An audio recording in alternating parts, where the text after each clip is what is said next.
Pemirsa, program makan bergizi gratis tingkat SMA maupun SMK di Sumatera Selatan telah berjalan selama 3 hari. Baru dirasakan oleh 2 sekolah saja.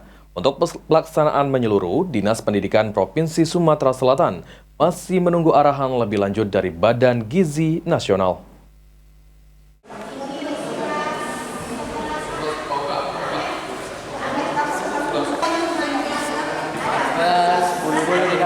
Makan bergizi gratis tingkat SMA SMK di Sumatera Selatan telah berlangsung selama 3 hari.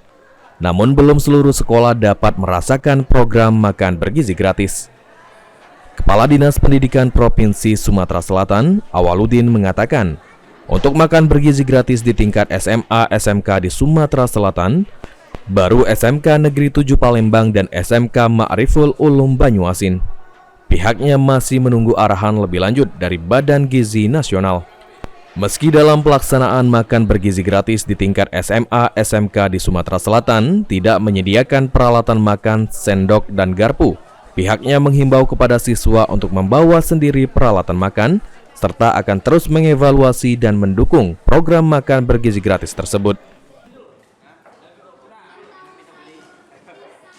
Bergizi gratis baru kita mulai 3 hari yang lalu ya, dan yang sudah dipilih oleh Badan Gizi Nasional adalah SMK Negeri 7 Palembang. Nah, selanjutnya kita masih menunggu arahan ya lebih lanjut. Prinsip kita akan mendukung sepenuhnya program pemerintah ini dan kita akan menyiapkan segala fasilitas yang dibutuhkan.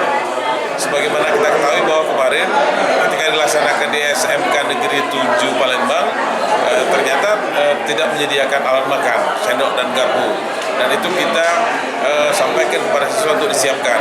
Kemudian juga kita siapkan air minum. Intinya adalah bahwa kita mendukung sepenuhnya pelaksanaan program makan gizi nasional. Lutfi, PAL TV.